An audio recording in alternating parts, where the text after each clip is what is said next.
Millie Bobby Brown, Finn Wolfhard, and other favorite protagonists of the Stranger Things cast talk about what's in store for Season 4, which is set to hit the screen on May 27th. And to summarize the cast dissertation, we can all expect to see the darkest yet funniest Stranger Things season so far. We're in for a real treat, so let's slip into the upside-down world to get all of the substantial details.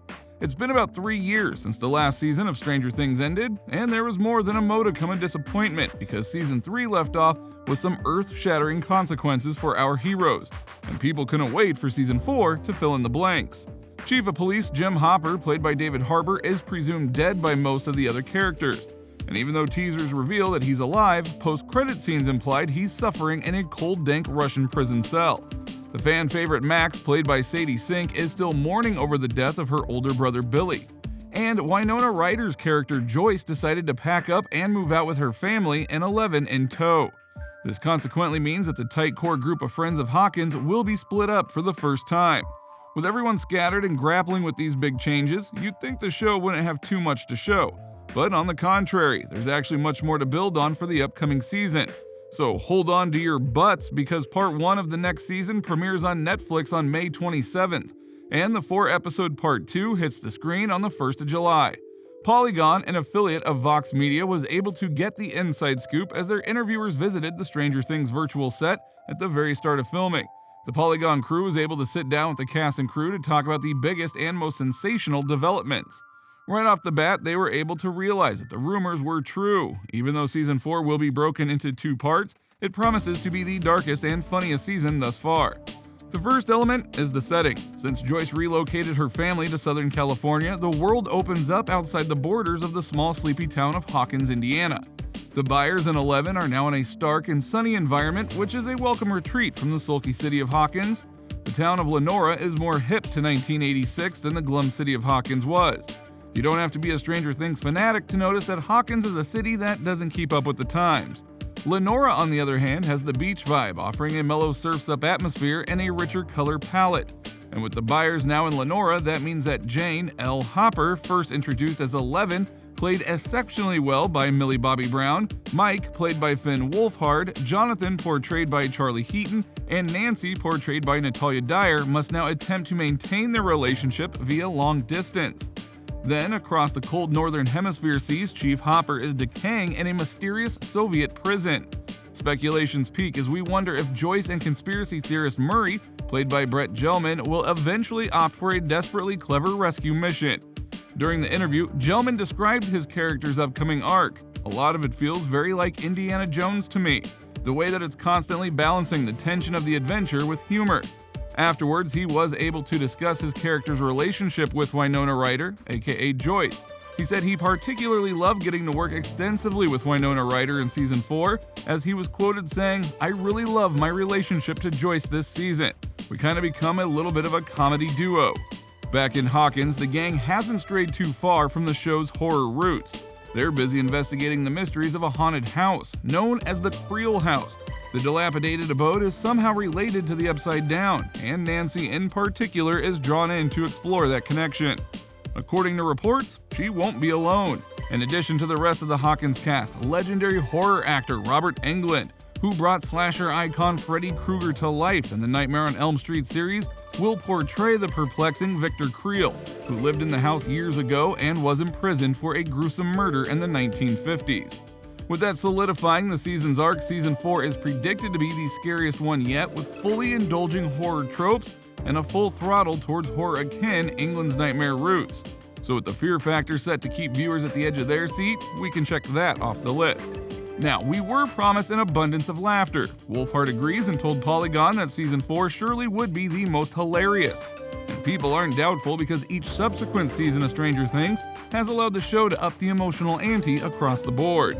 Wolfhard was quoted as saying, "I think inherently it becomes darker every season.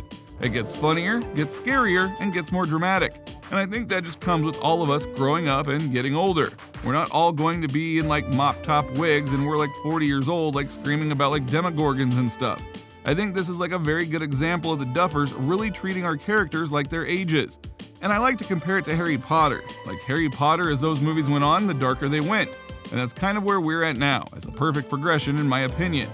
When Brown was able to add in her 2 cents, she was quoted saying, "I'm reading the script, and I see Finn and some of the other characters having such a fun time, and you get to see Eleven in the darkest state she's ever been.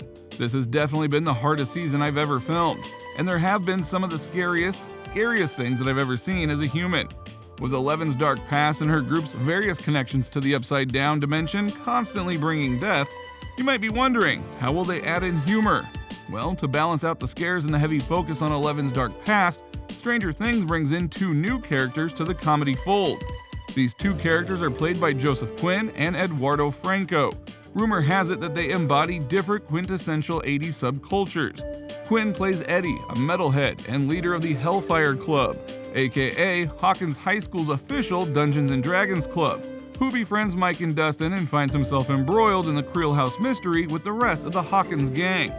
And if you were wondering if that Dungeons & Dragons reference is actually going to pay off, you're asking the wrong question. That comes with a sarcastic, "Of course, no duh, just be sure to pay attention to Quinn's character." Nico Zalton, the prop master, revealed that Eddie has a whole character sheet for Vecna, while prosthetics designer Barry Gower talked at length about creating the character's look based on the fact that he's been trapped in the Upside Down. Then, over on the West Coast, Franco joins the cast as Argyle, a pizza-delivering stoner with the beloved Winnebago, who ends up becoming friends with Jonathan.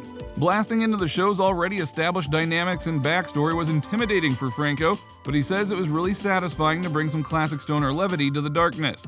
And as you might already know, a ditzy, warm-hearted stoner often makes for some gut-filled laughs. When asked about his team spirit with his fellow actors, he was quoted saying, "Once you get on, everybody's so sweet, so cool, at least for me, to be able to play like a funny dude, especially knowing the history of the show, like what they go through and stuff. It's all very crazy and so hectic. But then I'm over here being stupid. It feels like a breath of fresh air, I guess. I hope that's what it's perceived as. I hope that's how people look at it. It's like, oh, that's cool." Stranger Things has reached so many hearts because it has always been able to balance the terror of supernatural adventures with more interpersonal, emotional moments between the cast. This season is expected to display that balance again. Without a doubt, the more human scenes where the characters interact without demogorgons and monsters chasing them ground the show, and make the stakes even higher since the audience shares that companionship. And they're also some of the most challenging and satisfying bits for the actors to dig into. Wolfhard touched upon this in his interview and said, "Last season, I think back to when we were in the grocery store. I'm like trying to explain what love is. To me, that's the most fun thing to do for the show." For more reinforcement for that camaraderie that compels the audience to fall in love, Brown was quoted as saying, "We've grown up together. We've done this for nearly 7 years, and it almost is like a relationship that we always come back to after however long we're filming. And we're like, okay, this is where the characters are now. We can grow and do the scenes together, and we usually improv a lot too with those types of stuff. So yeah, it's been really nice doing it with the same person for that long. So it doesn't seem like Season 4 is going to be a letdown. We can expect an intensity of dark horror, thigh-smacking laughter, and the true bonds of friendship to entertain us for 9 episodes.